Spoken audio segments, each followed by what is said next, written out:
Hi గారు, welcome to our channel. ప్రస్తుతం మనతో పాటు భరద్వాజ్ గారు సీనియర్ జర్నలిస్ట్ ఉన్నారు. వారితో ఒకసారి మాట్లాడదాం. సార్ నమస్కారం సార్. నమస్తే. సార్ నాగబాబు గారికి రాజ్యసభ సీట్ ఇవ్వబోతున్నారు. ఆయన కేంద్ర మంత్రి అవుతారు. పవన్ కళ్యాణ్ గారు అందుకే ఢిల్లీకి వెళ్లారు, చర్చలు జరిపారు అక్కడ అని చెప్పేసి గత కొన్ని రోజుల నుంచి కూడా ఇవి వార్తలు వైరల్ అయ్యాయి సార్ సోషల్ మీడియాలో. అయితే ఇప్పుడు నాగబాబు గారు స్పందించారు. ఆయన ఈ వార్తలన్నిటికీ కూడా రియాక్ట్ అయిపోయారు అంటున్నారు. ఒక ట్వీట్ కూడా చేశారంట కదా. మరి ఆయన ఒపీనియన్ లో ఏంటి? నిజంగా ఆయన రాజ్యసభకు వెళ్తున్నారా లేదా? ఆయన ఏం ట్వీట్ చేస్తారు సార్? మీరేం చెప్తారు? అంటే గతంలో కూడా ఒకసారి నాగబాబు మీద ఇలాంటి స్పెక్యులేషన్ నడిచింది. అవును. కూటమి ప్రభుత్వం అధికారంలోకి వచ్చిన తర్వాత టిటిడి చైర్మన్ నాగబాబే అని ఒక ప్రచారం జరిగింది, ప్రపంచానికి గుర్తుండేది.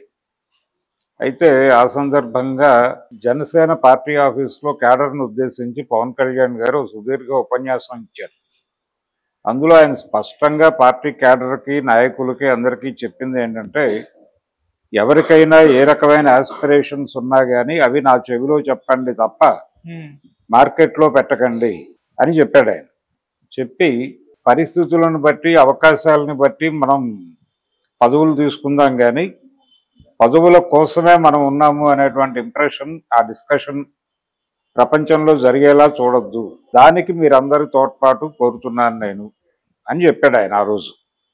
చెబుతూ నాగబాబు గారి గురించి బయట స్పెక్యులేట్ అవుతున్న వార్త ఇది అని కూడా చెప్పాడు ఆ వేదిక మీద. నాగబాబు గారి బలనా పదవి అని కూడా రాసేస్తున్నారు బయట మీడియాలో, కానీ అటువంటిది నేను ఎక్స్పెక్ట్ చేయట్లేదు, అలాగే నాగబాబు ఎక్స్పెక్ట్ చేయట్లేదు. ప్రధానంగా పదవి ఇస్తే చేస్తాం అని చెప్పాడు ఆయన. చెప్పిన సందర్భంగా నిజానికి దీనికంటే ముందు, ఎన్నికల కంటే ముందు ముఖ్యమంత్రి అని చెప్పి ఒక ప్రచారం, తర్వాత పవర్ షేరింగ్లో 2.5 సంవత్సరాల తర్వాత ముఖ్యమంత్రి అడగండి అని హర్రామ్ జోగయ్య లాంటి వాళ్ళు ఉత్తరాలు రాసినప్పుడు కూడా ఇలాంటి రెస్పాన్సే వచ్చింది పవన్ కళ్యాణ్ నుంచి. అంటే ఆయన ఒక మాట అడ్మిట్ చేశాడు ఒక సభలో, ఆ కోరిక ఉంది నాకు కూడా. కోరిక అంటే ఆ పదవిలోకి వచ్చి పూర్తి స్థాయిలో నా అభిప్రాయాలు, నా నిర్ణయాలు ఇవన్నీ అమలు చేయాలనేటువంటి ఒక తాపత్రయం ఉంది, కానీ తగిన సమయం కాదు అనేది నేను ఫీల్ అవుతున్నాను. అందుకని ఆ రకమైన చర్చలు అలాంటి ఏరియాలో మనం ఉండొద్దు అని చెప్పాడు అప్పుడు కూడా. ఇది నడుస్తోంది. అయితే ఈ క్రమంలోనే ఢిల్లీ పర్యటన వెనకాల 2 ప్రధాన ఉద్దేశాలు ఉన్నాయి. ఆయన తన అన్నగారులు ఇద్దరిలో ఒకరికి, అది చిరంజీవి నాగబాబు అనేది కూడా ఒక చిన్న సందిగ్ధం మెయింటైన్ చేశారు మీడియాలో. అంటే చిరంజీవి రాజ్యసభ అనే మాట కూడా దొర్లింది. అయితే నిజానికి చిరంజీవి రాజ్యసభ అనేది ఇప్పుడు కాదు, జగన్మోహన్ రెడ్డి సీఎంగా ఉన్న రోజుల్లో కూడా దొర్లింది. ఆయన మొదటిసారి జగన్మోహన్ రెడ్డి గారి ఆహ్వానం మేరకు విజయవాడ వెళ్ళినప్పుడు ఈ ప్రస్తావన వచ్చింది. అయితే ఆయనే వద్దనుకుని వచ్చేశారు, ఆయనే సున్నితంగా తిరస్కరించి వచ్చేశారు అనేది అప్పుడు వినిపించిన మాట. కాబట్టి నాగబాబుకు రాజ్యసభ ఇప్పించటం అంటే ముగ్గురు వదిలేశారు, అది రాజ్యసభ నుంచి బయటకు వచ్చేసారు ముగ్గురు వైసీపీ ఎంపీలు. ఈ బయటకు వచ్చిన స్థానాలకి ఇప్పుడు ఎన్నికలు జరగాలి. వైసీపీ నుంచి కంటెస్ట్ ఉండదు కాబట్టి ఏకగ్రీవమే అవుతుంది. ఏకగ్రీవం అవుతుంది కాబట్టి నాగబాబుకి డెఫినెట్గా ఎంపీ, జనసేన కోటాలో ఆయనకంటే ఎలిజిబుల్ క్యాండిడేట్ ఎవరు లేరు కాబట్టి డెఫినెట్గా నాగబాబు అయిపోతాడు అనేది ప్రచారం జరిగింది. కానీ ఈ రకంగా తాను వార్తగా మారటం, ఒకవేళ అది కాదు అన్నప్పుడు నాగబాబుని పక్కన పెట్టారు వాంటెడ్గానే, ఇంకేదో వార్తలు సర్క్యులేట్ అవుతాయనే ఉద్దేశంతో ఈ స్పెక్యులేషన్ మీద ఆయన తన అభిప్రాయాన్ని ప్రపంచం ముందు ఉంచుతూ ఒక ట్వీట్ చేశాడు. ఆ ట్వీట్ సారాంశం ఏంటంటే, ప్రజా ప్రయోజనాలే పవన్ కళ్యాణ్కి ముఖ్యం తప్ప స్వార్థ ప్రయోజనాలు కాదు అన్నాడు. స్వార్థ ప్రయోజనాలు అంటే తన వాళ్ళకి, తన బంధువులకి పదవులు ఇప్పించుకోవడం కోసం ఆయన లేడు. ఆయన ప్రజల ప్రయోజనాలు నెరవేర్చడం కోసం పదవిలో ఉన్నాడు. ఆయన అందులో ఆ బాధ్యతలో భాగంగానే ఢిల్లీ వెళ్ళాడు. ఢిల్లీ నాయకులతో ఆయన జరుపుతున్న ప్రతి చర్చ వెనకాల ప్రజా ప్రయోజనం ఉంది తప్ప తనకో, తన పార్టీ వారికో, తన బంధు కూటమికో పదవులు ఇప్పించుకోవటం, పైరవీలు చేయటం ఆయన ఉద్దేశం కాదు అనేది ఆయన ప్రధానంగా ఎస్టాబ్లిష్ చేయదలుచుకున్న విషయం. ఇది చేయటం ద్వారా ఏంటంటే మేము రేసులో లేము, ఒకవేళ వస్తే ఓకే.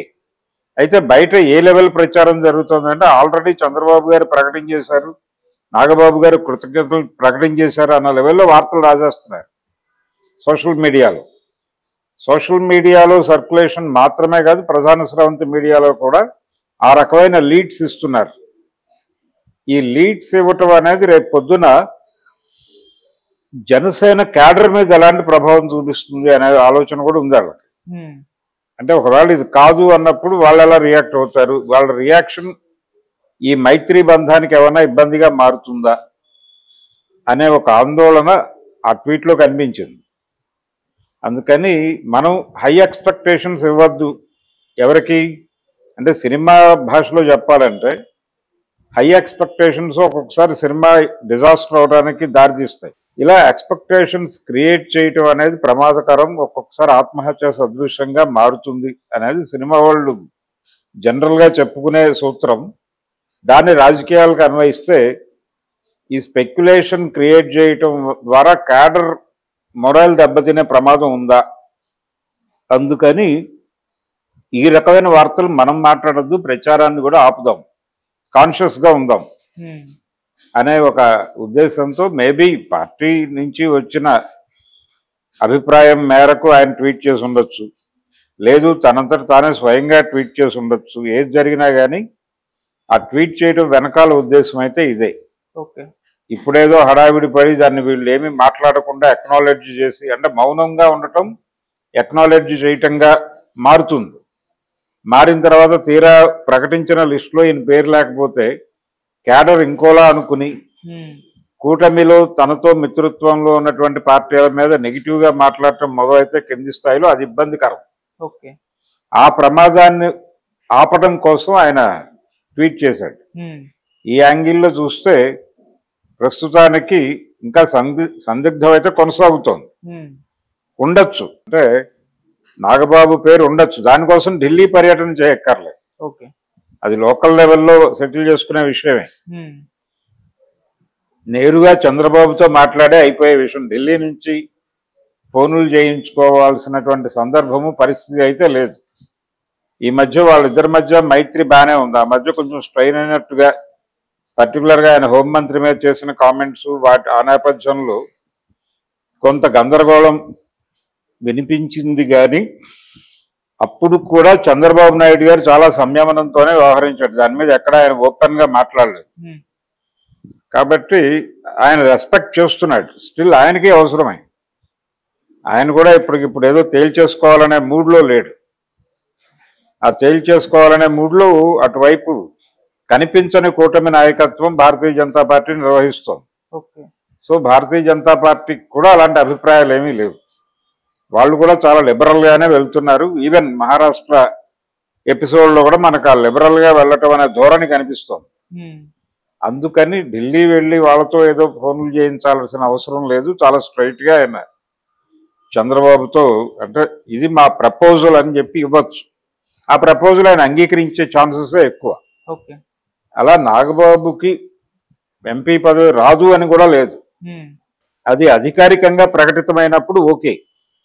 అధికారికంగా ప్రకటితం కాకముందే స్పెక్యులేషన్ జరిగితే జరగటం కూడా ఒక రకంగా మంచిదే, ఒక డిస్కషన్ మొదలవుతుంది. అయితే ఈ సమయంలో మౌనంగా ఉండటం ఎక్నాలెడ్జ్ చేసినట్టు అవుతుందేమో అనే ఒక ఆందోళన అయితే ఉంది.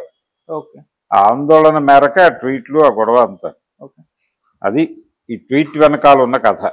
అంటే సార్, రాజ్యసభ సీట్లు 3 ఖాళీ ఉన్నాయి సార్. ఇక్కడ కూడా ఎవరెవరు చెరొకటి తీసుకుంటారా? కూటమిలో ఉన్న 3 పార్టీలు, లేదంటే టీడీపీ 2 పోటీ చేసి జనసేన బీజేపీ ఒకటి మీరు డిసైడ్ చేసుకొని మీరు డిస్కస్ చేసుకుని ఒకటి తీసుకోండి అని చెప్పుకుంటారా? ఇలా చర్చ జరుగుతుంది. బీజేపీ కంటే కూడా జనసేన అకామిడేట్ చేయటమే ప్రధానంగా మారుతుంది. లేదు ఒకటి జనసేనకు వచ్చే ఛాన్స్ ఉంది, పోనీ 3 తీసుకుంటే అప్పుడు కూడా నాగబాబు ప్రస్తావన రావచ్చు కదా. రాదు అనేది లేదు, రావచ్చు. కానీ అధికారిక ప్రకటన రాకముందు ఈ స్ప్రెడ్ అవుతున్నటువంటి వార్తలకి తాము అనుకూలంగా స్పందించకుండా మేం కాదు, ఈ వార్తల వ్యాప్తి వెనక మేము లేము ఒకటి, రెండోది క్యాడర్ మొరైల్ దెబ్బతినకుండా చూసుకునే ఒక భయం ఉంది వాళ్ళకి. ఓకే. ఆ భయంతో ట్వీట్ చేశాడు తప్ప ఆయనకి ఏదో దాని మీద పూర్తిగా అనురక్తి లేక కాదు. ఒకవేళ అధికారిక ప్రకటన వస్తే థ్యాంక్స్ చెప్తాడు ఆయన, నాగబాబు ఆ బాధ్యత తీసుకుంటాడు ఆయన. కానీ తమంతట తాముగా ఆ చొరవ చూపించకూడదు అనేది వాళ్ళు అంతర్గతంగా పార్టీ పరంగా తీసుకున్న నిర్ణయం. ఆ నిర్ణయానికి కట్టుబడి ఉన్నాను అని చెప్పుకోవడం నాగబాబు ఉద్దేశం. Okay sir, thank you so much. Thank you.